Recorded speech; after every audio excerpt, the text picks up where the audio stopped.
Buenas tardes. ¿Me escuchan? A ver. Buenas tardes, muchas gracias por venir. Mi nombre es Pablo Mateos. Eh, Voy a fungir como moderador de la presentación. Tenemos hoy con nosotros el gusto de tener Leticia Calderón, de aquí del Instituto Mora, que además de comentar el libro hoy, nos ayuda a organizar esta presentación.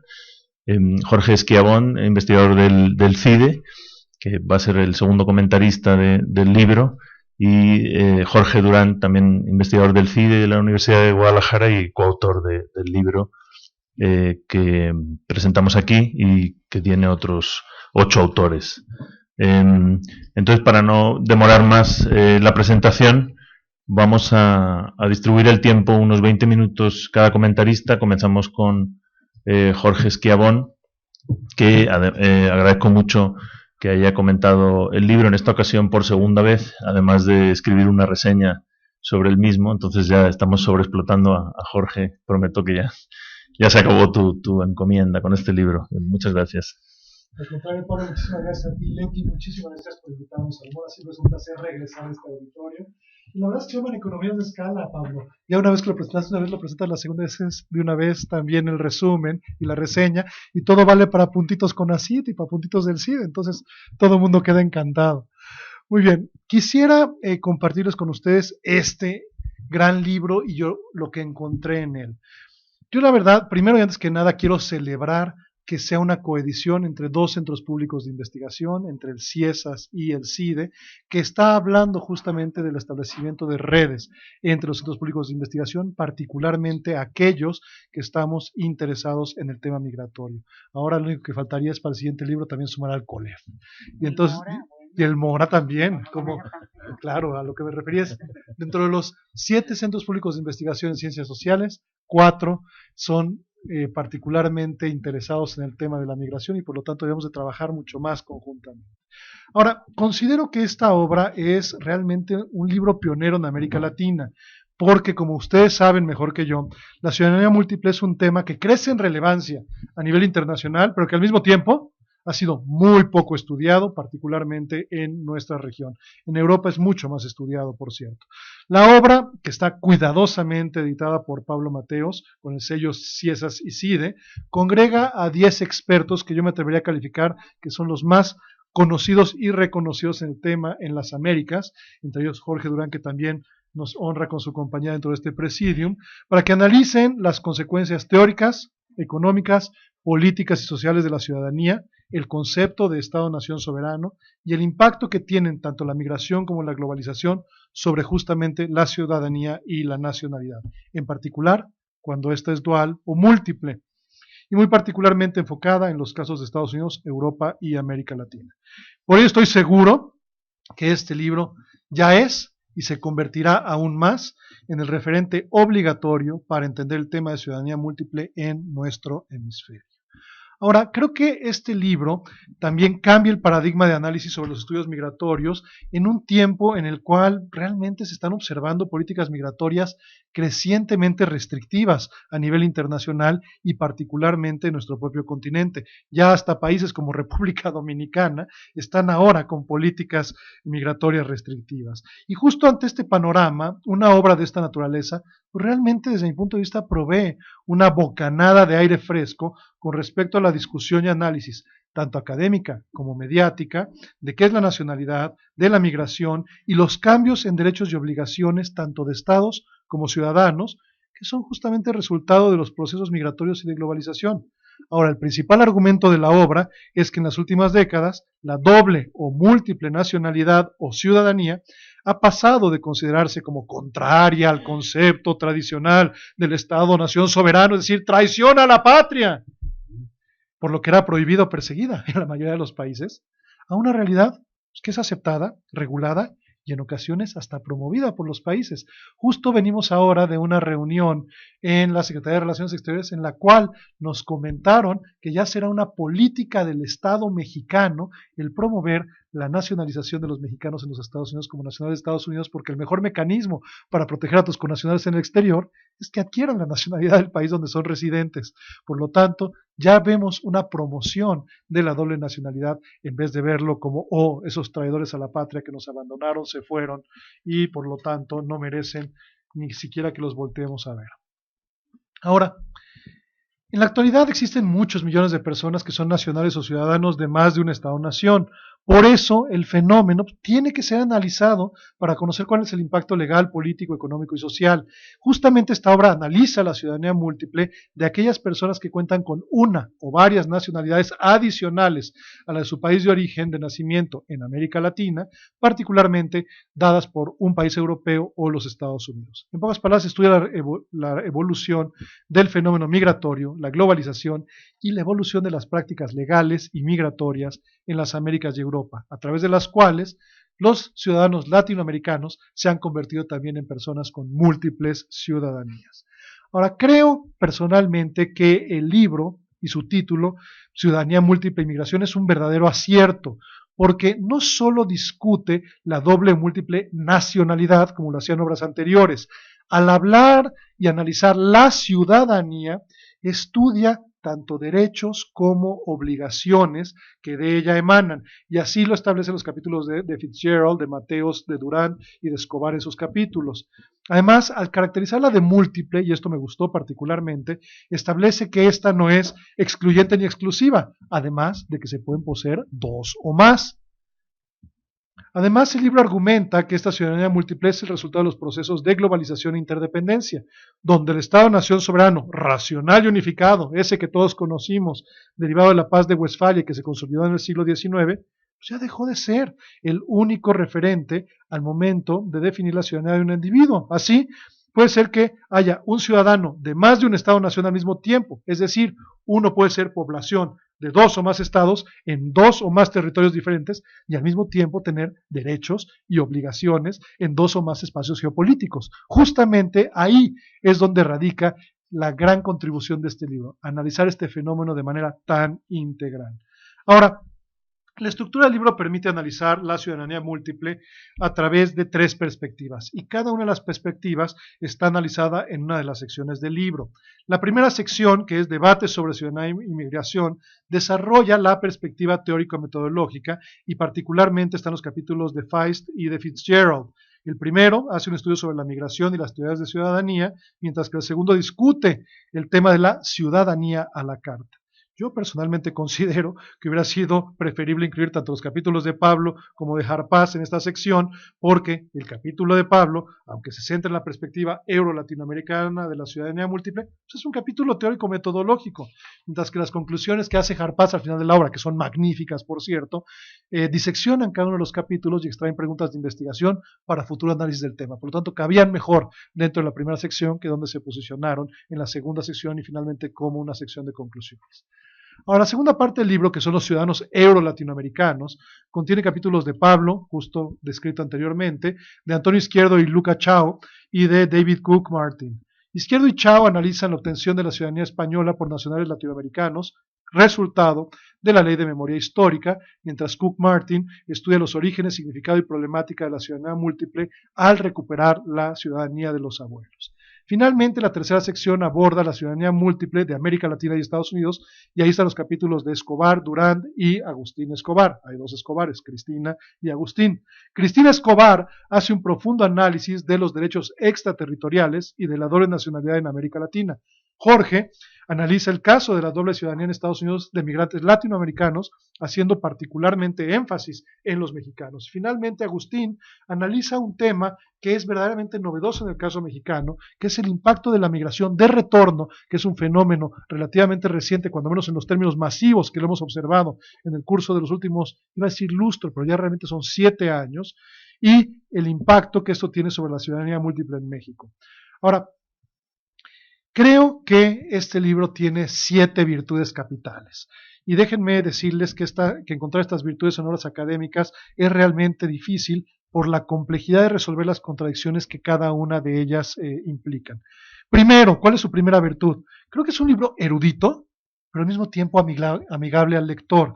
Eso significa que el nivel y la profundidad de la investigación académica es de gran calidad, pero al mismo tiempo es un texto accesible, no solo para los expertos en el tema, que veo aquí varios enterados sobre el mismo en la sala, sino también para profesores e investigadores de todas las disciplinas de las ciencias sociales, así como estudiantes, funcionarios gubernamentales y el público en general. Segundo, aun cuando es un libro con un fortísimo contenido histórico, es un libro tremendamente actual. Esa es una segunda virtud porque analiza ampliamente lo que pasó en el curso del último siglo entre Europa y América Latina y entre América Latina y Estados Unidos, pero aprovecha justamente este conocimiento del análisis histórico para identificar hacia dónde pueden ir tanto las relaciones euro-latinoamericanas como las estadounidenses y latinoamericanas en materia de ciudadanía múltiple. Tercero, y a diferencia de lo que dicen todas las abuelitas mexicanas de que el que mucho abarca poco aprieta, pues esta obra contradice a mi querida abuelita y abarca mucho y aprieta mucho, es decir, es una obra muy amplia y muy profunda. En menos de 300 páginas nos da una verdadera visión integral sobre la perspectiva latinoamericana, europea y estadounidense sobre la ciudadanía múltiple. Y por una parte estudia la ciudadanía múltiple como variable dependiente explicada por otras variables independientes o antecedentes, pero también analiza la ciudadanía múltiple como una variable independiente que explica otras consecuencias. Por lo tanto, la ve, por así decirlo, desde el ámbito explicativo y explicado. Cuarta virtud. Es un libro altamente informativo, tiene todo lo que usted quería saber sobre la ciudadanía múltiple y nunca se atrevió a preguntar, pero al mismo tiempo, aun cuando tenga tanta información, es muy analítico. Contiene toda la información que se requiere o que un estudiante de licenciatura o posgrado requería para escribir una tesis de licenciatura sobre el tema. Es decir, la cantidad de información que tiene es impresionante, pero no se limita a proveer conocimiento, sino que hace un análisis muy profundo de la información para encontrar relaciones causales que explican la ciudadanía múltiple y las consecuencias de la misma. Siendo así, no solo provee conocimiento, sino también las herramientas analíticas para poder hacer uso de este conocimiento. Quinto, es una obra crítica pero constructiva, que eso para los mexicanos no se nos da fácilmente. Somos muy críticos, pero ya de ahí a construir es un paso que nos cuesta mucho más trabajo dar. Pero justamente su crítica se enfoca en estudios migratorios previos que desconocían o estaban en contra de la ciudadanía múltiple debido a su visión estadocéntrica, y al mismo tiempo es muy constructivo, porque propone cambio de paradigmas a través de esta crítica para mejorar las políticas migratorias y el entendimiento académico del tema de la ciudadanía múltiple. Sexto, ya nada más me faltan dos, prometo no aburrirlos mucho más, es un texto claramente interdisciplinario y eso también es muy difícil porque a todos nos encanta estar en nuestro espacio de comodidad.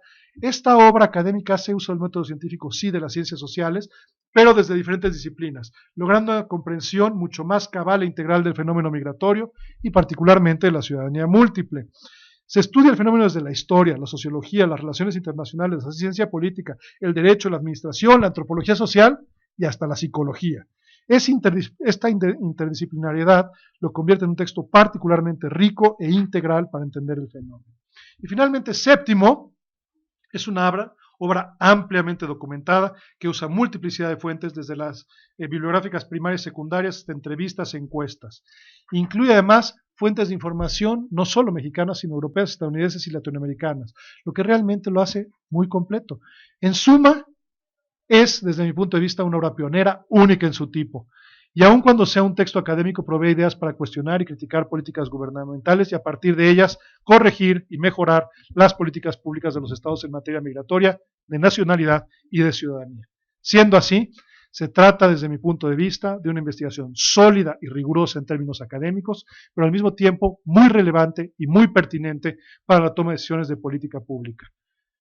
Es una obra, desde mi punto de vista, que los interesados en la materia deberían de leer con detenimiento y, sin lugar a dudas, la biblioteca de los expertos en migración, tanto en el ámbito académico como en el sector público y social, no estaría completa sin este libro en sus estantes. Por lo tanto, no duden en comprarlo y comprar también un ejemplar para su mejor amigo al salir de esta presentación.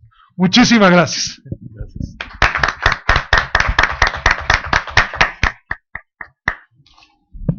Muchas gracias, Jorge.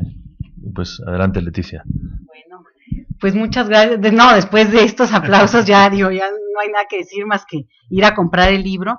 Primero que nada, pues agradecer la oportunidad que me dio Pablo de plantear y poder estar aquí, organizándolo desde el Instituto Mora, pero realmente invitarme a presentar, a comentar algunas de las de las cuestiones que más me llaman la atención del libro. Y bueno, felicitar que es un proceso muy interesante. Yo conocí varias partes del proceso y entonces un proceso académico sólido que concluye en un libro, pues realmente es una celebración muy importante porque permite justamente que otros ahora argumenten, lo lean y puedan dar su opinión y sobre todo yo creo que enriquecerse. Sobra decir que lo que has dicho, bueno, pues realmente lo comparto en términos de que creo que es un trabajo monumental en un sentido, para mí muy sorpresivo, y digo, he seguido el tema de la migración mucho tiempo y realmente fue un gusto conocer tantas cosas nuevas y eso siempre es un placer. Poderlo leer amablemente es una cosa que, bueno, no tiene por qué decirse, pero se puede decir y agregar como un dato importante. Pero creo que hay como elementos que se pueden tejer, además de lo que tú ya has dicho, y que creo que yo lo pondría como en 4 puntos importantes para mí, ¿no? Una que tiene que ver con qué nos propone el libro en términos desde dónde está parado el libro. El libro está parado, aunque hay los capítulos tratan de equilibrar a que no sea solo un libro, de la perspectiva que quien lo dirige lo está guiando, la multiciudadanía, sino que justamente logre incorporar otras dinámicas, otros debates dentro del tema de la ciudadanía misma y la migración. Entonces se monta, como el mismo libro lo dice en alguna parte, sobre un kit conceptual muy interesante que tiene que ver con este fuerte debate, o los debates, que los hay muchos, pues, pero por lo pronto, el debate que tiene que ver con si la migración, esta movilidad migratoria de gran alcance, propia de nuestro tiempo, propia de la globalización, es lo que está desafiando de una manera de enfrente, totalmente arrasando, digamos, la noción del Estado-Nación como la hemos conocido. Entonces, realmente a lo largo del texto lo que se puede ver es que efectivamente, digamos, la movilidad es ese tema que pone al Estado-Nación en un cuestionamiento donde unos dicen, bueno, efectivamente esto se mueve y se mueve realmente con mucho vigor, hay que repensar al propio Estado, sus límites, no solo territoriales, sino sobre todo conceptuales, pero al mismo tiempo, y eso es lo que es muy interesante del libro, logra demostrar en varios capítulos, digo, algunos lo hacen muy enfáticamente, como el caso de David Fitzgerald, pero otros lo recuperan también, la parte que tiene que ver con cómo la propia visión y la política de los estados frente a sus diásporas, lejos de ser una respuesta en términos de que el Estado está minando su fuerza, son una prueba de un fortalecimiento. Me pareció súper interesante. Ya lo había pensado y alguna vez publiqué algo al respecto, pero nunca con esa contundencia y con esta claridad que viene con los ejemplos. Porque claro, uno lo puede ver y decir, efectivamente, y se hace mención de la política de la teoría transnacional, del transnacionalismo, y se dice cómo, bueno, hemos llegado a un punto, creo que estamos ya pasando hace tiempo en eso, y sobre todo creo que los que estamos acá en esta mesa, pero en esta parte de decir, bueno, la desterritorialización, estamos como viviendo en múltiples escenarios, y cuando dicen, bueno, no, hay límites, y claramente si algo se demuestra en esta obra es que, lejos de un debilitamiento, las fronteras son mucho más eficaces que lo que han sido nunca en la vida. Entonces, frente a eso, bueno, un tipo de Estado nacional claramente se está viendo no debilitado, sino presente.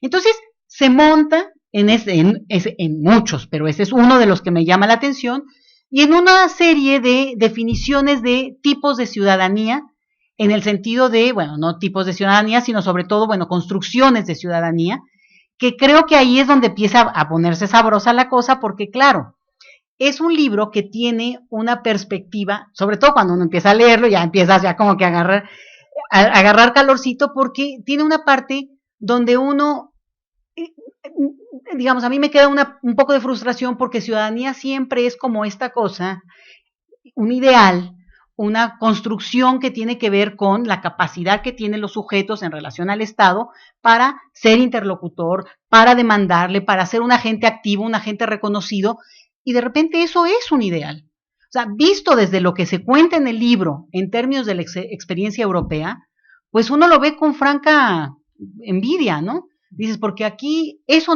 la ciudadanía es un membrete, no es eso, y por tanto entra, afortunadamente hay después capítulos que ya bajan a esta parte, pero es interesante porque cuando se habla muy en lo abstracto, de repente ciudadanía, pues claro que es un ideal en términos teóricos, pero ya llevándolo a la experiencia concreta, bueno, pues aquí creo que la mayoría, supongo que somos ciudadanos mexicanos, alguno por ahí no, pero bueno, aquí hasta para pelear con que le pongan a uno, le recojan la basura, hay que ejercer una presión que no necesariamente es lo que estamos pensando por ciudadanía teórica, teóricamente hablando, y en ese sentido me gusta cómo fue llevando el libro y ahora les cuento por qué, ¿no? Entonces, se monta en este kit conceptual interesante, va desglosándolo a lo largo de varios ejemplos que tenían que ver con lo que tú mencionabas, Jorge, bueno, una parte muy de los euro-latinoamericanos, que ahora voy a hablar de esa, que me llamó mucho la atención, me pareció muy interesante,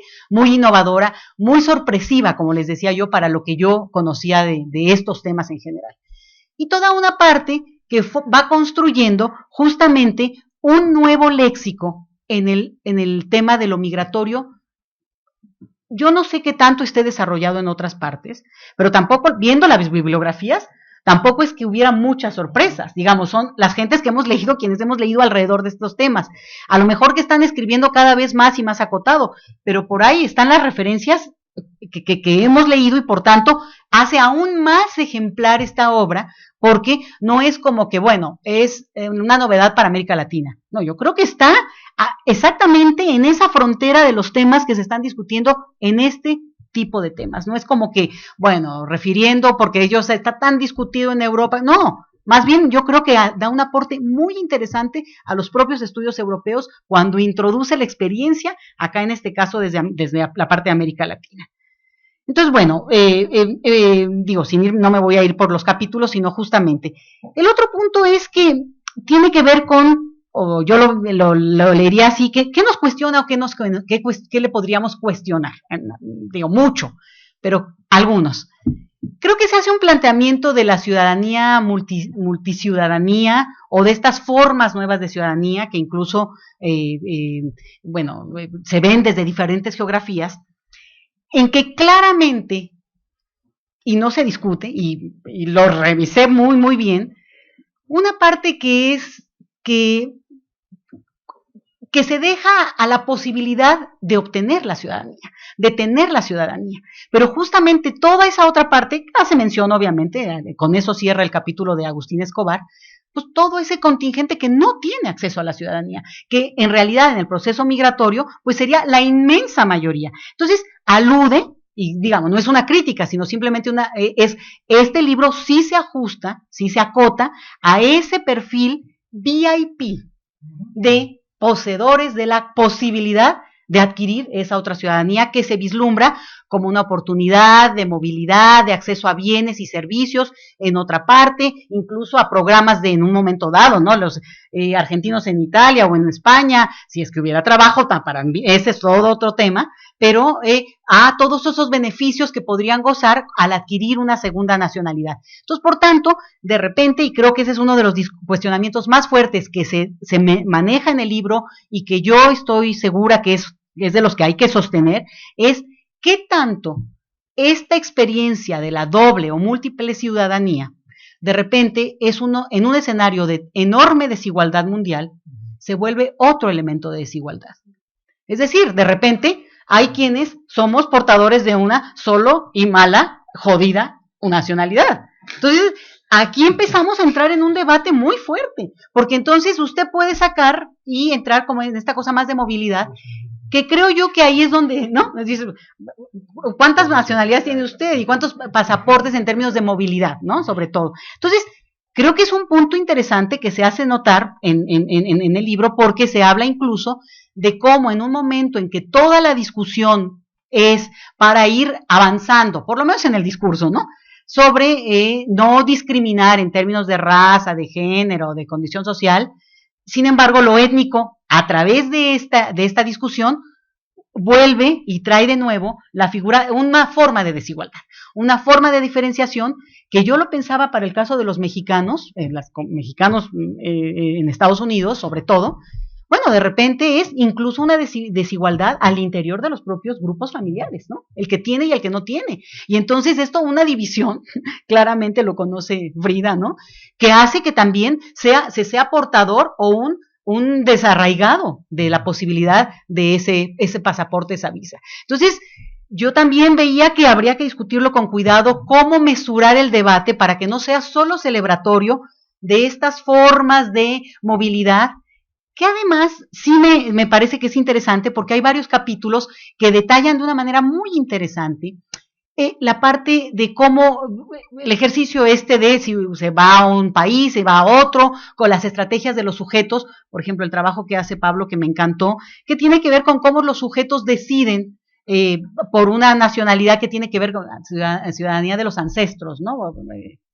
Como ¿sí? Que tiene que ver con recuperar la nacionalidad del abuelo cuando a lo mejor ni conociste al abuelo o en tu vida habías ido a ese país, pero justamente es cómo embona muy bien el país que hace un siglo, ¿no? Siglo y medio, envió a sus diásporas, y aquí un tema muy importante que tiene que ver con la población como riqueza, la población como un elemento que nos tendríamos que estar peleando en vez de, digamos, de verlo tan así, porque es un punto donde comunidades enteras que fueron migradas, que se fueron a hacer la América en su tiempo, hoy, un siglo y medio después, lo que traduce el libro, y tiene que ver con 2 o 3 generaciones después, esos mismos países, en un déficit demográfico, buscan, a través de esta estrategia, pues bueno, y claramente discriminatoria y racista, buscar compensar esa pérdida demográfica en sus propias, digamos, nietos de las diásporas. Entonces, son estrategias muy novedosas que creo que se describen con mucho detalle y que, decía yo, bueno, metodológicamente es muy interesante, digo, a los que nos gusta esa parte, porque es ver cómo los sujetos van construyendo esta idea de, bueno, me puedo ir a vivir a un país consiguiendo esa visa que es más fácil, y al final de cuentas en realidad no quiero estar ahí, sino moverme a otra parte o ni siquiera irme. ¿Por qué? Porque entonces la multiciudadanía o el multivisado se vuelve un seguro de desempleo, o por lo menos en el imaginario, un seguro contra la injusticia, un seguro contra la crisis. Y yo pensaba, digo, ahí sí, by the way, dije, bueno, ¿cómo ocurre mucho en nuestro ambiente, en la parte mexicana, de los que acceden a esta condición VIP, ¿no? de la ciudadanía? Y pensé digo ya para meterle un poquito, en Kate del Castillo, que no la pueden llamar a declarar a la Ciudad de México, porque ella es ciudadana estadounidense también, y por tanto tiene en este momento una visa que, siendo mexicana, le da una protección que no hubiera tenido si solo fuera mexicana. Sí, no digo, tendría que venir a declarar y punto, pero ella, bueno, puede darse este lujo de decir, bueno, I'm American citizen, what's the problem, ¿no? O sea, entonces, es interesante, porque entonces lo puedes llevar a un aspecto donde el que no lo tiene, bueno, efectivamente está a la orden de un solo estado, y aquí se vuelve, en este caso, bueno, como jugando con un ejemplo así para bajarlo a un tema muy coyuntural, pero creo que es interesante, porque desde donde lo veas lo vas a empezar a ver. Ahora yo ya voy a ver multiciudadanía en todas partes, eso sí, pero no, porque de repente digo, bueno, estaba yo leyendo y decía, bueno, el Chapo hizo exactamente una de las estrategias de los bebés de anclaje, ¿no? ¿Cómo se llama? ¿No? Los hijos van y nacen en Estados Unidos, en el mismo hospital de Los Ángeles, todos los hijos del Chapo. Entonces estamos hablando de estrategias no teóricas, sino muy, muy puestas a la orden del día de quienes están en ese ámbito, en esa dinámica. Bueno, entonces, este capítulo que trabaja David Cook, me parece también interesante en términos metodológicos, porque justamente ve esta estrategia más bajada en términos de los argentinos que buscan nacionalizarse españoles o italianos, y creo que da buenas pistas de cómo podría trabajarse el tema cuando sugieren cómo abrir la agenda hacia el futuro. Otro punto que me parece a mí que yo lo pondría como el punto 3 tiene que ver con qué resulta novedoso, bueno, para nuestro contexto. Digo yo que es un texto novedoso por todas las partes que le vean, novedoso también por conocer otros casos, la parte de la cuestión comparativa es muy rica, poder leer de los trabajos, del ejemplo muy claro de España, es muy enriquecedor. También el trabajo de Jorge Durán me parece muy importante porque generalmente vemos la experiencia de los mexicanos por la misma experiencia de los mexicanos y poderlo ver a través de la construcción de estas leyes que llevan a ubicar claramente, bueno, ahorita en este momento un momento de dificultad con el crecimiento de los grupos de derecha, con los natives famosos, creo que ilustra muy bien el caso y nos pone en ejemplos límites, como el que es ni europeo ni estadounidense, sino aquí en República Dominicana con respecto a Haití, ¿no? El caso más escandaloso en términos de lo que puede pasar y por tanto sí preocupante, porque no solo se trata de una posibilidad de multiciudadanía como que es la tendencia, sino los aires de retroceso sí están presentes y legalmente hablando han avanzado también. Entonces, creo que es un tema importante en este punto. Por ejemplo, en Texas no hace mucho se discutía la posibilidad de avanzar y se ha limitado el hecho de que los hijos de personas sin documentación en Estados Unidos tengan o no la nacionalidad. Eso no es legal, pero está avanzando y creo que está muy en el tono de la discusión del propio libro. Finalmente yo pondría el punto que tiene que ver con qué lecciones, si ustedes quieren, o que nos puede dejar para pensar en esta región, en la nuestra, ¿no? A lo mejor una cosa, bueno, no tiene por qué ser y nunca ninguna típico, ¿no? Pues no dice tal cosa, bueno, no dice porque usted no la escribió, entonces, bueno, pero sí creo que vale la pena trayéndola o como lecciones, o donde yo diría, úsenlo, vayan y corran a comprarlo, todos los que yo conozco que trabajan y que les interesa esto, porque hay pistas interesantes de a lo que hay que abrirse, las posibilidades, pero también, por ejemplo, estas trampas burocráticas, donde no es un problema solo de la ley, no es una cuestión de, bueno, la posibilidad de que usted adquiera la naturalización son estas, sino todo el entramado burocrático que está ahí puesto para que no ocurra.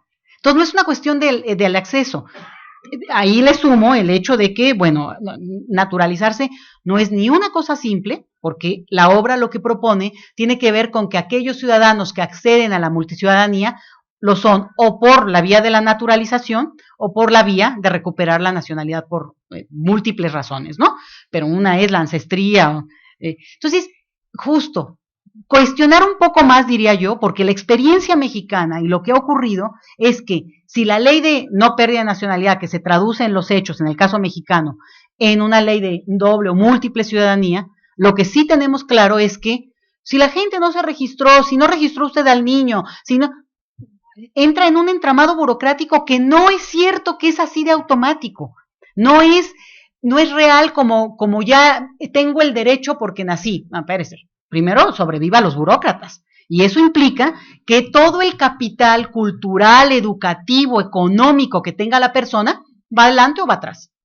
Entonces, obviamente, tienes el VIP de Hollywood mexicano sin ningún problema y deben de tener 4 o 5 pasaportes y lo celebro, pero no es lo mismo en la experiencia de estos que justamente se habla como un retorno y donde habría que verlo como una pinza que muestra claramente, y con esto quiero cerrar para dar paso a comentarios y que también aquí los autores puedan explayarse, que tiene que ver con que al final de cuentas, cómo prevenirnos de no generar, la obra insiste en muchos tonos, acentos, ejemplos, en que esta experiencia no genere nuevas formas de desigualdad muy potentes en tiempos donde claramente la migración por cuestiones laborales, por cuestiones forzadas, bueno, también está muy tocada por, obviamente, la precarización de los sujetos, ¿no? Entonces, claro, entonces generas una mayor desigualdad en quien accede y el que no, y entonces, además de todo, queda mucho más desprotegido. Y yo quería, y nada más porque a mí me gustó mucho realmente la obra, me pareció muy interesante irla viendo dato por dato, se habla, sí se menciona, es una cosa más de apartado general, el tema de los derechos, ¿no? Es como derechos más en otro tono, aunque sí se dice que, bueno, si usted accede sobre todo en Europa, ¿no? Que tampoco es tan así, pero esta cosa de los derechos políticos, pero yo me acordé, y con esto quiero cerrar, de un cuentito de Bashevis Singer, que se llama El Esclavo, que a mí me gustó mucho en una época de mi vida, y es un cuento que el pedacito que yo les quiero comentar tiene que ver con que el esclavo tiene una esposa polaca, del cual él está profundamente y locamente enamorado, pero entonces viven en el pueblo de él. Bueno, es una historia más larguita, pero ahí la buscan ustedes. Pero entonces ella tiene que fingir que es muda para que no se den cuenta que es extranjera, en este caso. Entonces ella finge ser muda hasta el día en que, después de estar casada y está embarazada, el día en que va a parir su primer hijo, loca de dolor, empieza a gritar como loca. Y el pueblo entero se da cuenta que no es ni sorda ni muda, que tiene voz, pero hasta ese momento no la habían siquiera, no la querían ni no la incorporaban, no la podían ver, y en el momento en que la oyen, se dan cuenta que esa mujer no es ajena, es extraña, pero que también es parte de ellos. Entonces, por tanto, ahí hay un dilema muy interesante que se presenta en términos de, ¿le das la voz? ¿La escuchas realmente? Entonces implica incorporarla, y esa incorporación creo yo que sería la siguiente etapa que podría empezar a vislumbrar este libro, que da pautas, que da ya el escenario, pero que podríamos, y nos invita, cierra el libro diciendo las muchas posibilidades que habría para empezar a hacer trabajo desde esta perspectiva, haciéndonos eco y dándole voz a esa que creíamos muda, a esa que creíamos sorda, y que realmente en un momento dado se puso a gritar y decir, aquí estoy y no me molesten y quiero estar y quiero pertenecer. Entonces, felicito la obra y realmente gracias por invitarme. Muchísimas gracias. Muchas gracias, Leticia. Y bueno, no mencioné que Leticia estuvo a punto de formar parte del libro, pero conoces bien el proyecto desde el comienzo. Entonces, bueno, pues son 5 para las 6. No sé si damos paso a las preguntas y después nos pueden hacer preguntas a los comentaristas o a Jorge Durán y a mí como coautores, y vamos comentando. Hay un micrófono por ahí atrás. Sí.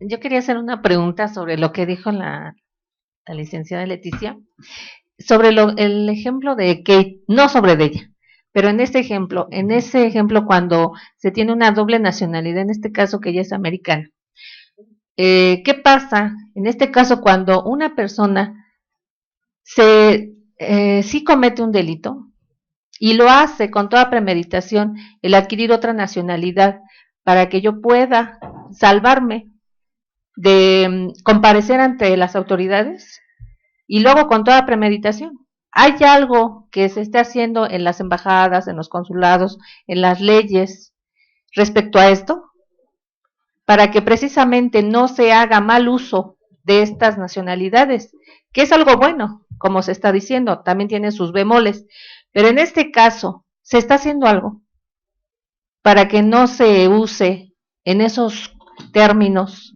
de huir, ya sea de un país o de otro, y usarlo ya con toda premeditación y alevosía?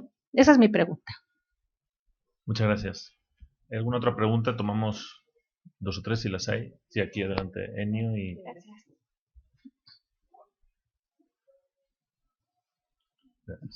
Buenas tardes, mi nombre es José Luque de la UACM. Yo estoy trabajando el tema de la construcción de la ciudadanía en el caso de los migrantes peruanos en Santiago de Chile. Y en el caso de estos peruanos, una gran parte, pues obviamente no son VIP, pero hubo un arreglo constitucional en Chile que les permitió votar en las elecciones municipales del 2012 y las elecciones presidenciales de 2013. Todos los migrantes latinoamericanos que tienen esta residencia definitiva pueden votar en Chile. Esto significa que ya hay otra lógica en la construcción de los derechos. En este sentido, ¿cómo ven este surgimiento? Porque va más allá de las lógicas de las cuales he estado escuchando, porque las encuentro muy norteamericano-céntricas. Como que lo que se juega en Argentina, por ejemplo, el texto de Cristina Escobar, yo ya lo conocía, pero lo encuentro ya muy viejo. Y no da cuenta de lo que está pasando, por ejemplo, o lo que pasó con el programa Patria Grande en Argentina, o lo que está pasando con Ecuador. Entonces, ¿cómo están viendo esto? ¿Cómo está esta situación donde la ciudadanía queda a medias, pero los migrantes siguen construyendo procesos de construcción de derechos a partir de su impacto y acciones y movilidad social desde la sociedad civil? Gracias. Muchas gracias. Enio, por acá en la fila de atrás. Es una pregunta siguiendo un poco respecto a estas inequidades que pueden crearse con la doble nacionalidad, pero le voy a dar un poco la vuelta. ¿Qué pasa con los, primero por un lado, cuando adquieres la doble nacionalidad en México y te vuelves mexicoamericano, por ejemplo? También dentro de México te renuncias automáticamente a una serie de derechos como ciudadano mexicano, porque en la Constitución está de que tiene para una gran cantidad de puestos políticos e incluso algunos de la iniciativa privada, requiere ser mexicano por nacimiento sin otra nacionalidad. De esa manera, de alguna manera terminas renunciando a ciertos derechos muy limitados, muy específicos, si se quiere, pero te vuelves a un tipo distinto de mexicano por haber tomado otra nacionalidad. Eso por un lado. Y por otro lado, ahorita que Jorge estaba diciendo sobre relaciones exteriores, México tiene una situación muy interesante de que ahora hasta promueve, no solo acepta, sino hasta promueve la naturalización de mexicanos en otro lado, pero a la vez México sigue siendo uno de los países que expresamente prohíbe a un naturalizado mexicano adquirir una tercera nacionalidad, porque entonces perdería la mexicana. Resultado, un naturalizado mexicano es el único ciudadano mexicano que puede perder la nacionalidad. Entonces, si no hay una abierta contradicción en esos términos.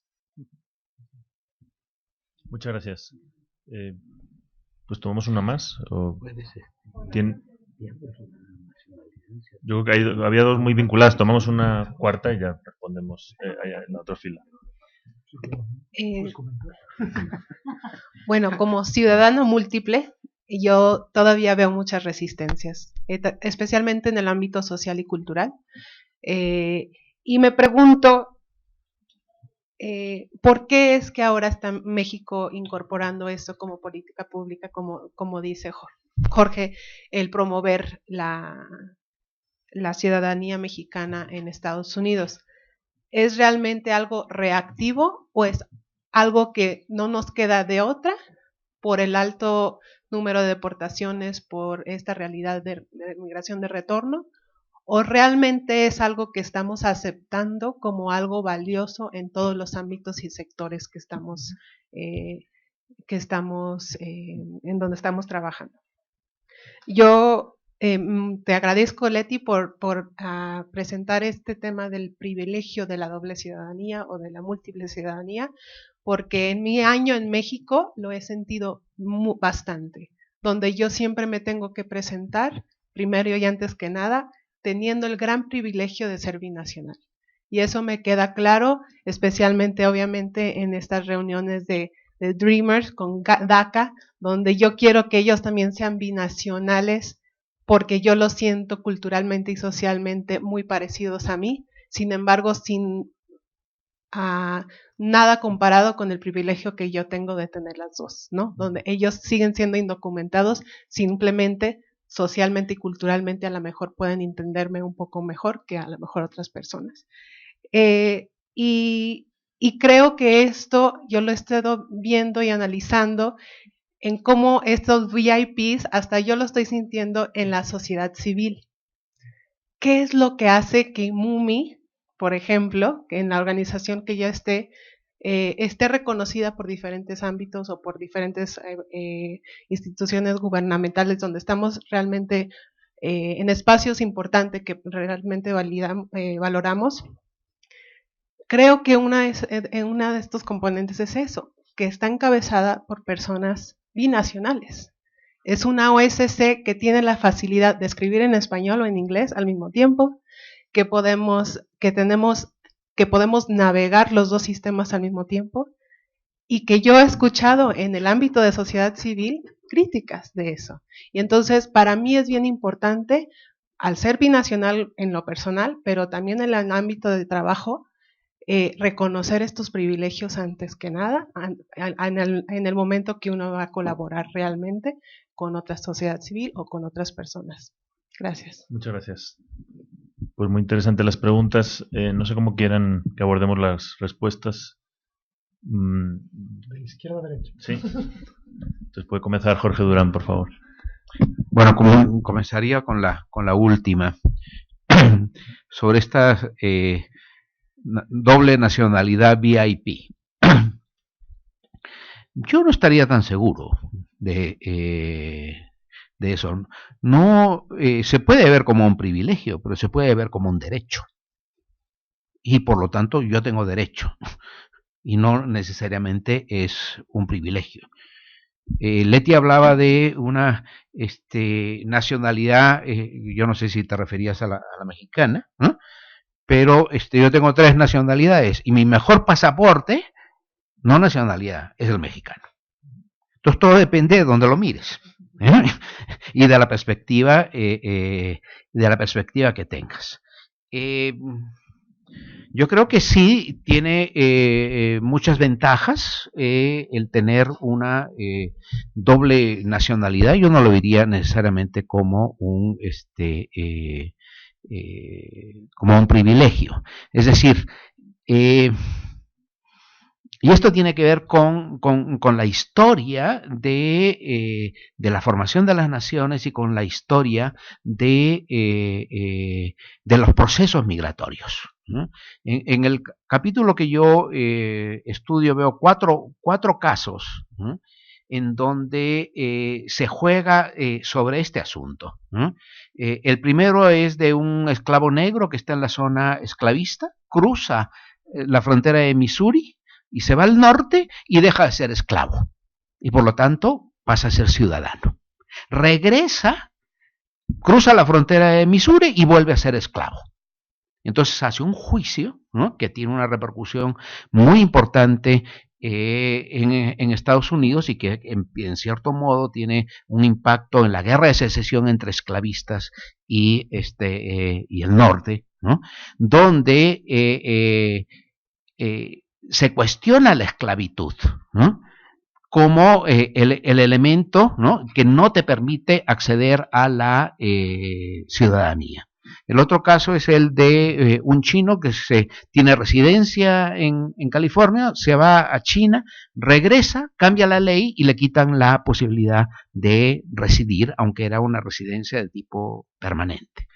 El tercer caso es otro chino que nace en San Francisco, se da vacaciones, regresa y le niegan el acceso al ingreso a los Estados Unidos. Él hace un juicio, pero como él había nacido, recupera la nacionalidad. Y el cuarto es el de los indios de la frontera con Canadá, que vienen a trabajar a los Estados Unidos, cambia la ley, ¿eh?, y no les permiten estar trabajando en Estados Unidos porque son extranjeros, la ley de 1924.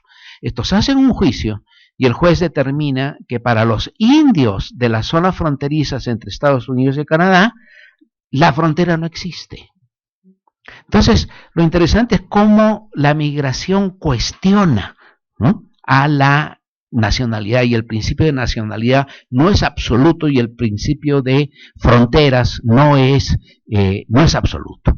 Ahora, lo que decía Leti con respecto a los burócratas, en que uno tiene que sobrevivir no solo a las leyes, sino también a los burócratas, es un elemento que estamos discutiendo ahora sobre cómo está cambiando el jus soli, el derecho de nacionalidad por nacimiento, en el caso concreto, el único en América, que es el de República Dominicana, que es un escándalo, porque no solo, lo cual tenían derecho a cambiar el jus soli por el jus sanguinis, pero no tenían derecho a quitarle la nacionalidad a personas que tenían la nacionalidad hacía 30 o 40 años. Sin embargo, se están dando estos casos en nuestros países, en Chile, por ejemplo, ¿no?, independientemente de que hayan ganado el acceso al voto.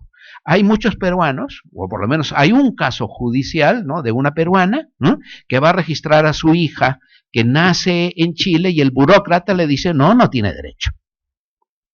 Entonces se va a un juicio y aceptan de que esta persona, aunque sea un hijo de inmigrante, y el argumento es que está en tránsito porque no tiene residencia legal, le dan la nacionalidad chilena. Hoy en día, como decías, en Texas, ¿no?, estamos en toda esta discusión de que están negándole la nacionalidad a los nacidos en Estados Unidos, que por derecho, no por privilegio, porque ellos tienen acceso a los dos, vía jus sanguinis y vía jus soli. Por derecho tienen derecho a la nacionalidad. Y vemos los mismos casos hoy en día en México de salvadoreñas que dan a luz en México y que no se atreven a pedir la nacionalidad. Entonces, hay todo, es un tema de tremenda actualidad, ¿no? Y que la migración está cuestionando de manera permanente este derecho al ius-sol. Sin embargo, yo creo que el mejor ejemplo que tenemos, contrario a las políticas del ius sanguinis, es Alemania. Alemania, que era tan estricto en no dar el derecho al nacimiento, ¿eh? Luego finalmente lo tiene que reconocer con ciertas restricciones, ¿no? Pero le da la nacionalidad a los turcos nacidos en Alemania y que ya tienen una cierta edad. Entonces, yo creo que tenemos que estar muy cuidadosos en América en general, ¿no? Para defender estos dos derechos, ¿no? Que nos dan el derecho de nacimiento y el derecho de por sanguinidad. Muchas gracias, Jorge. Atendiendo la pregunta de Enio y con resultados de la encuesta México, las Américas y el mundo, me duele mucho decirles que los extranjeros naturalizados mexicanos, es decir, que ya son mexicanos, son ciudadanos de segunda. Y son ciudadanos de segunda no solo por los aspectos legales que tú ya dijiste, no puede ser presidente, diputado, senador, sino que también la sociedad mexicana, cuando uno les pregunta si extranjeros naturalizados mexicanos deberían de jugar en la selección nacional de fútbol, es decir, si Messi quisiera hacerse mexicano y venirse a la selección nacional de fútbol, la mayoría de los mexicanos te dicen que no. Es decir, todavía en el imaginario colectivo de los mexicanos, el extranjero que se hace mexicano por naturalización es un ciudadano de segunda, más allá de los casos legales que tú mencionabas. Con respecto a la pregunta de Frida, ¿por qué promover desde la Secretaría de Relaciones Exteriores la nacionalización de los mexicanos en el exterior? Yo creo que es una acción proactiva, pero al mismo tiempo reactiva, y déjame explicarte. Es reactiva frente a el crecimiento de la xenofobia en los Estados Unidos y es proactiva en el sentido de que en vez de seguir los mecanismos tradicionales de protección consular, la mejor manera de proteger a tus nacionales es que se nacionalicen con la ciudadanía del país donde son residentes. Ustedes saben que hay 32 millones de personas de origen mexicano viviendo en los Estados Unidos, de las cuales 12 millones son nacidos en México, es decir, son mexicanos por nacimiento. De esos 12 millones, 9 millones son exclusivamente mexicanos, que significa que tienes 3 millones de dobles nacionales ya. Ahora, de esos 9 millones, hay 6 millones que se encuentran irregularmente en los Estados Unidos. Con la matemática más sencilla, eso nos hace ver que hay 3 millones de personas que están regularmente en los Estados Unidos que pueden optar relativamente fácil y pronto por la nacionalidad estadounidense. Es justamente esos 3 millones, 2.7 millones, el dato que me dijeron hoy en Cancillería, los que se está empujando y se está exhortando a que lo hagan, como una lógica de empoderamiento de estas comunidades. Ahora, a lo que está jugando también el gobierno mexicano es que empoderando a estos nacionales para que se conviertan en nacionales de los Estados Unidos, tienes un segundo paso en términos de incidencia y es que se convierten finalmente en eventuales votantes. Yo creo que eso es un gran paso. ¿Por qué? Porque primero tienen que hacerse nacionales de Estados Unidos, segundo tienen que registrarse, tercero después de registrarse tienen que ir a votar. Y sabemos que los pasos 2 y 3 son particularmente complicados para nuestros connacionales que hacen muy bajo uso de su derecho al voto, particularmente en las primeras generaciones. A partir de segundas y terceras generaciones, como Jorge lo ha estudiado muy bien, votan más o menos en términos similares que otras poblaciones minoritarias en los Estados Unidos. Por lo tanto, es una inversión de corto plazo para protección y de mediano y largo plazo para incidencia en política pública en los Estados Unidos a través del voto. Muchas gracias. Yo sí quiero aclarar una cuestión que tiene que ver con que, digamos, leyendo el libro, a propósito del libro, es que claramente queda ubicado que la opción por la múltiple ciudadanía es una cuestión pragmática y la usa el sujeto pragmáticamente hablando para lo que se le beneficie. Entonces, digo, si es para delinquir y lo quiere usar pragmáticamente y las leyes, entonces ahí no tendría ningún comentario, sino en términos de lo que usted adquiere es porque es pragmática, porque es más fácil, porque me da beneficios, porque hay una serie incluso hay una discusión en el libro que dice, a veces da más beneficios que obligaciones. hay una, incluso como paradoja lo presenta, ¿no? Que habría como presentando un panorama complejo, así abriéndolo a un debate no solamente de celebratorio de, ay, sí, está muy bien, sino también las complicaciones y las cuestiones, digamos, que habría que ir siguiendo para tenerlas claro. Y en ese sentido quiero ser muy clara al decir que se vuelve una cuestión de privilegio en el sentido de que permite que algunos accedan a tener doble, múltiple ciudadanía y otros no, pero eso no es que sea lo malo, porque es un derecho. El problema es si eso no genera, aludiendo al libro, y lo hago mío, a nuevas desigualdades o cómo no plantearlo como nuevas desigualdades, que eso entonces implique que se genera una distinción entre quien tiene la posibilidad, porque además hay una serie de razones hasta históricas, y quienes no la tienen, ¿sí? Como generando nuevos elementos para echarle más a la desigualdad que de por sí ya existe. ¿Sí? A eso, bueno, que sería lo que se podría potenciar, pero eso es lo interesante que plantea el libro. Es decir, ponerlo ahí como un elemento de alarma en el sentido de que no es que esté, no, obviamente no está mal, el libro apunta justamente a un tono muy optimista y sin embargo sí hace alusión a esto donde el tema desigualdad y sobre todo en los casos que se manejan, y es que claramente la elección o la posibilidad de obtener la ciudadanía en el caso de argentinos en Italia y en España tiene que ver también por una cuestión de origen ancestral, pero también, digamos, también racial, ¿no? Por el origen mismo. Entonces, lo apuntan como un dato que yo hago notar y sobresalgo, pero en ese sentido, no como que si ese es el privilegio y me hace, no, sino justamente que eso no se vuelva un elemento más de desigualdad, o estar atentos, estar alertas a que está también en ese escenario. Por ahí lo trato de reubicar. Muchas gracias, Leti. Sí, adelante. Por ejemplo, en el caso de los mexicanos, tú tienes a un mexicano que logra acceder a la nacionalidad norteamericana y tiene doble nacionalidad. Él está en desventaja en los Estados Unidos. Hay una situación de desigualdad con respecto a él, porque no tiene los derechos. Cuando accede a la nacionalidad se iguala.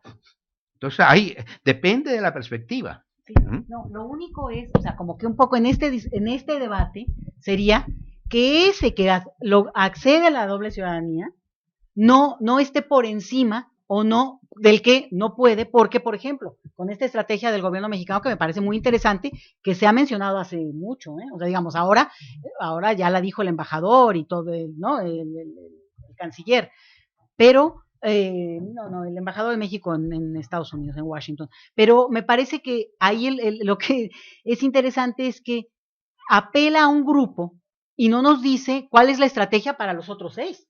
Porque, digamos, para unos naturalícense invitándolo como una estrategia interesante, bueno, una salida de defensa, decías tú, incluso a largo plazo, porque eso está muy estudiado con el caso de los mexicanos especialmente, el tiempo que toman y que naturalizarse no es votar, ¿no? O sea, pero eso es clarísimo y tiene que ver con nuestra cultura política de origen también. Por tanto, promover el voto de los mexicanos en el exterior también tendría ese efecto.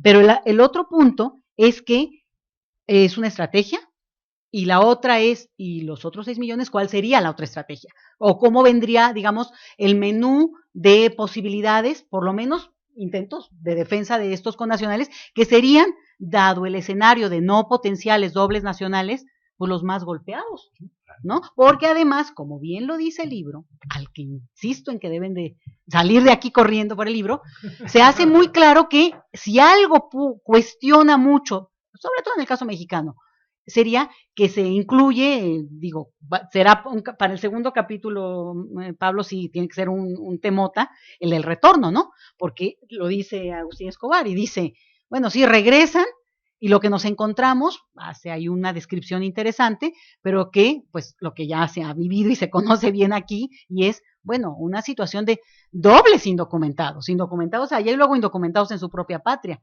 Entonces, es bonito el libro por eso, complejiza, celebra, pero también alerta, y en ese sentido no deja una cuestión de, bueno, esa es la onda y vámonos todos con lo no, dice, a ver, es un panorama complejo que se está abriendo y que además, sobre todo, pues está realmente inaugurando, ¿no? En ese sentido también de el debate a nivel global.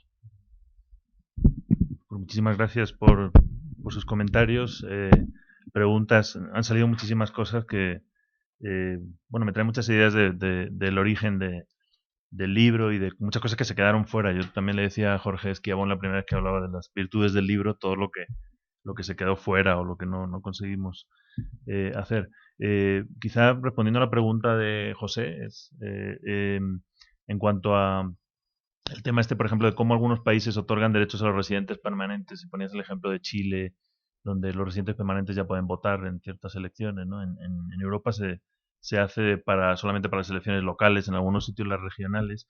Hay una corriente en ciencias políticas que llega a la conclusión de que la ciudadanía cada vez es menos importante, o sea, la ciudadanía como nacionalidad. Obtener la nacionalidad es cada vez menos importante porque hay un montón de derechos, sobre todo desde abajo, a nivel local, que te permiten tener una vida normal. Esto es lo que dicen estos politólogos como Spiro, y que al fin y al cabo una green card, una tarjeta de residencia permanente te va a dar los mismos derechos que la nacionalidad, excepto quizá votar para presidente, votar en las... Y entonces muchos otros criticamos que no, que para nada. Y por eso, partiendo de estas experiencias de los migrantes o de los ciudadanos múltiples latinoamericanos, fue que empezamos a conectar todas estas investigaciones de los coautores, viendo cómo desde abajo, digamos, de manera estratégica, muchos migrantes y no migrantes, simplemente gente que ve en desventaja su situación, acude a la nacionalidad porque no hay otras vías legales en las leyes migratorias, que cada vez se van cerrando más, o en otro tipo de cosas más mundanas, como el acceso a derechos de bienestar, etcétera. Y de repente la vía de la nacionalidad se convierte como en una vía rápida de acceso, sobre todo si es a través de ancestros en los países que tienen legislación ius sanguinis muy fácil. Y en el fondo, yo cuando empecé a estudiar esto, había gente que me decía, uy, es un tema un poquito delicado, ¿no? Si empiezas a hablar de esos argentino-italianos que usan la nacionalidad de manera estratégica, te van a tachar de anti-inmigrante, ¿no? O sea, pero en el fondo yo lo pensé bien, y ¿por qué Italia tiene que facilitar la transmisión sin límite? Puede ser un tataranieto de un italiano, por la vía de la sangre, y no a los africanos que han tenido hijos en Italia y que viven ahí ya varias generaciones y no pueden ser italianos. No es una concepción totalmente racial del Estado. Y dentro de la Unión Europea, que además la ciudadanía europea es intercambiable, o sea, ser ciudadano de Italia es lo mismo que ser ciudadano de Malta o de Reino Unido, porque son iguales. Las legislaciones nacionales, que son casi racistas en estos países, están dando acceso a una ciudadanía europea que supone que es universal y equitativa, mientras que a la vez los países cierran cada vez más el acceso por la migración vía normal, o sea, incluso VIP. Entonces tenemos los casos, no están todos en el libro, pero de estadounidenses, australianos en el Reino Unido, que ven que su única manera de permanecer en el Reino Unido es acceder al pasaporte griego o chipriota del tatarabuelo que se fue a Australia o que se fue esa es la vía. O sea, al final no cuenta tanto tus méritos, digamos, en el campo económico, si lo quieres decir así, como tiene Canadá o el sistema de puntos, sino que cuenta mucho más la vía sanguínea. Ese fue uno de los motivos de meternos con este tipo de desigualdades. Pero bueno, luego lo que intentamos reflejar son todos estos pliegues entre territorio, población y derechos que muestra muy bien el capítulo de Jorge Durán, con estos ejemplos históricos que nos ayudan muy bien a ver por qué hemos llegado aquí, ¿no? Porque a veces, como dice el libro al principio, tenemos todos en mente como el mundo dividido en 220 países y la población igual, ¿no? Y estos ciudadanos múltiples que empiezan a ser millones y que pertenecen a varios países empiezan a cuestionar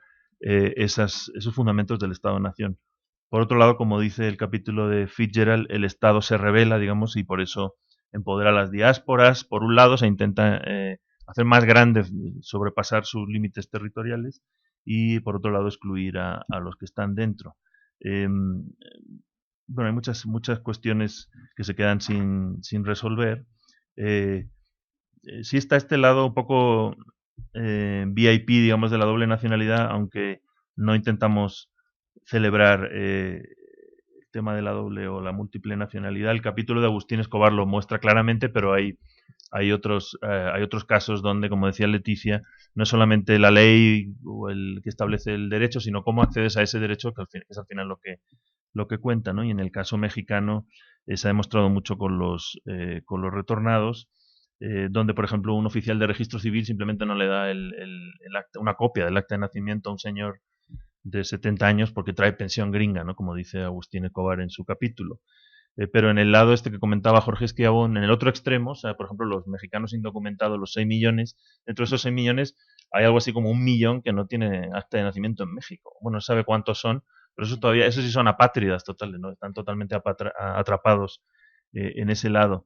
Entonces, pero el que está en el otro extremo, este doble México estadounidense, encuentra en México que es tratado como extranjero por unas leyes que están diseñadas para excluir al extranjero, pero por otro lado, el Estado también piensa que como es mexicano, porque sus padres son mexicanos, es mexicano, ¿no? No necesita ayuda y sufre discriminación en la escuela, etcétera. Todo este tema que está documentado y que, bueno, en el libro se quedó fuera porque nos planteamos centrarnos solo en la parte formal de la nacionalidad, pero que tiene todos estos pliegues. Una conclusión que sacábamos era que, por un lado, estas tendencias a la expansión de la ciudadanía múltiple, donde Latinoamérica ha sido pionera, esto es lo que dice Josie Harpas, muy interesante su capítulo, porque realmente es otro capítulo teórico, y él fue muy interesante que se incorporara a este proyecto, porque él es israelita y empezó a estudiar los israelitas que acceden a pasaportes europeos, no para migrar, sino simplemente para poder viajar. Y él mismo tiene un pasaporte rumano y por eso se interesó por este tema. Pero luego empezó a estudiar también Europa del Este, los serbios, por ejemplo, que acceden a pasaporte de Hungría, y compara todo ese caso con América Latina.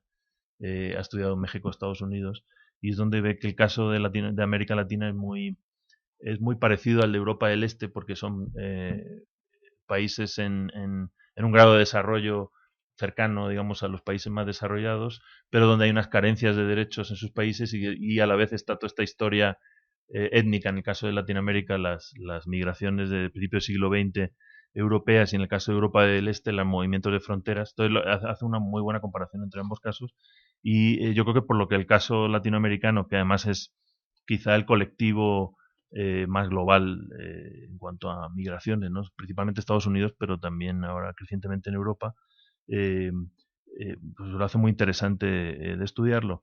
Y en el fondo lo que veíamos era que pues hay como una tendencia que se podría tachar de neoliberal en cuanto a que al final lo que cuenta eres tú y tu familia, ¿no? O sea, el individualismo de ir intentando que te vaya lo mejor posible en la vida y vas acumulando derechos, en este caso una especie de capital familiar que puede ser, tú lo puedes heredar vía ancestros o vía naturalización o vía nacimiento, pero al final lo construyes y lo heredas, ¿no? Como una especie de capital, y que está por encima de una nación individual, ¿no? Y de hecho hay algunos compañeros que estudian nacionalidad múltiple y se han centrado en el tema de la nacionalidad o la ciudadanía por inversión, que son estos esquemas que tienen países como Malta, Austria, algunos países del Caribe, donde tú inviertes desde $100.000 o $500,000 y te dan una ciudadanía, a veces sin ir al país o yendo un mes.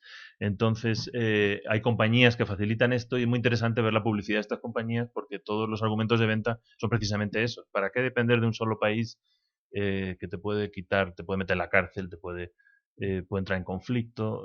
Diversifica tu riesgo y igual que como si fuera una inversión, ¿no? Está muy interesante. Yo le he propuesto a Yossi hacer un artículo sobre esto, porque hay dos compañías muy grandes y de hecho hacen congresos, invitan a gente, tal, hay mucho material. Y ellos mismos son los que hacen lobby en Malta, en estos países pequeños, para que metan esa legislación. Y mira, si consigues 50 rusos, 50 chinos que entren en este programa, va a entrar en el país, no sé, X millones de dólares y es una inversión, ¿no?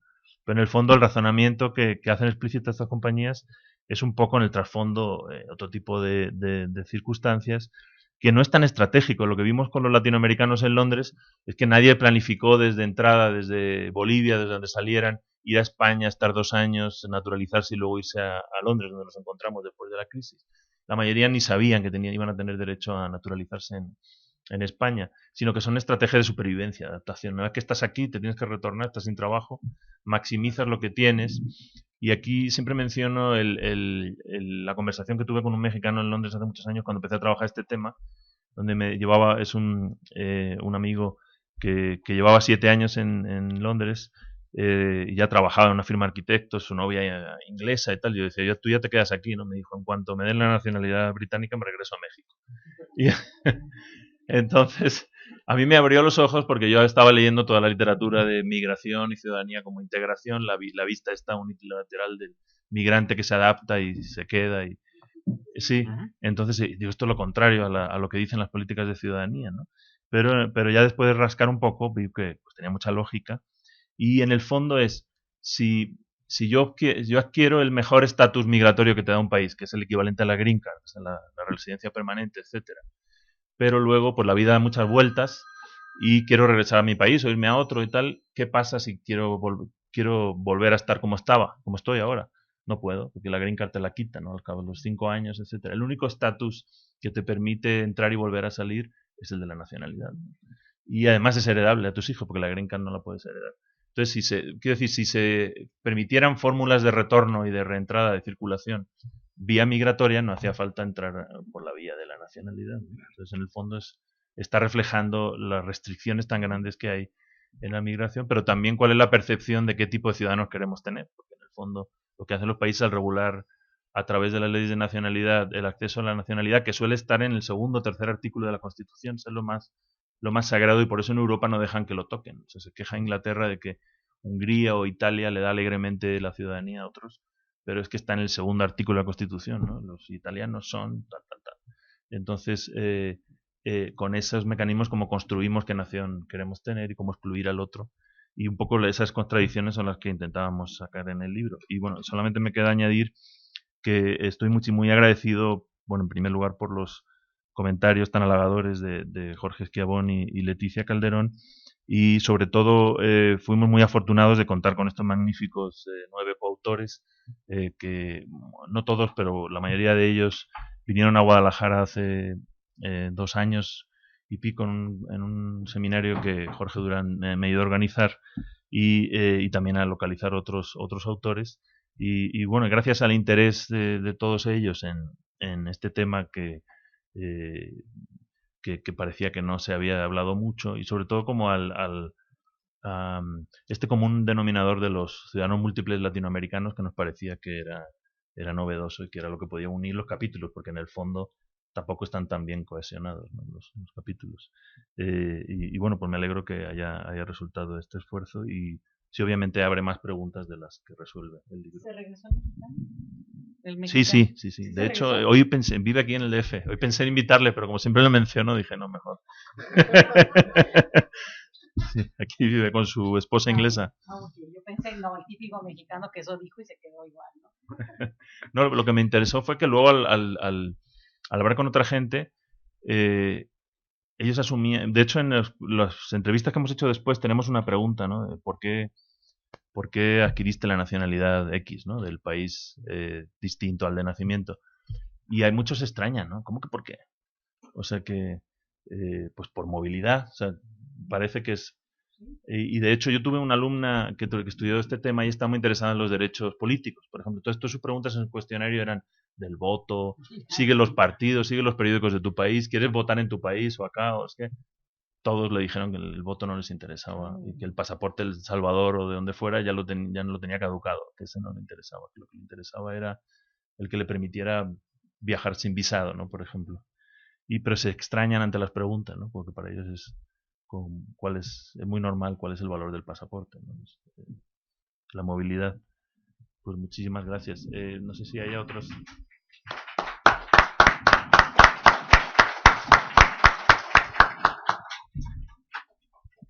Bueno, pues miren, está preparado un brindis de honor, así que los invitamos a todos para entrar en calorcito, ¿no? Entonces, para seguir la conversación. Y bueno, está aquí Agustín Escobar también, que llegó, alcanzó a escucharte. Entonces. Ay, Mercedes, perdón, no vi cuando llegaron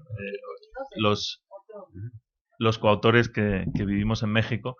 Pues muchas gracias también al CIDE y al CIESAS, a los servicios de publicaciones del CIDE, que es el que llevó el trabajo de editorial. Fuimos muy afortunados de poder moverlo y aprobarlo y editarlo y publicarlo bastante rápido comparado con otras experiencias, y también por la agilidad de los autores en los cambios, etcétera. Y bueno, como dijo Jorge Schiavón, también esperamos que haya otras coediciones CIDE, CIESAS en adelante. Pues muchas gracias a todos y les invitamos al brindis. Cortesía del Ciesas, ¿eh?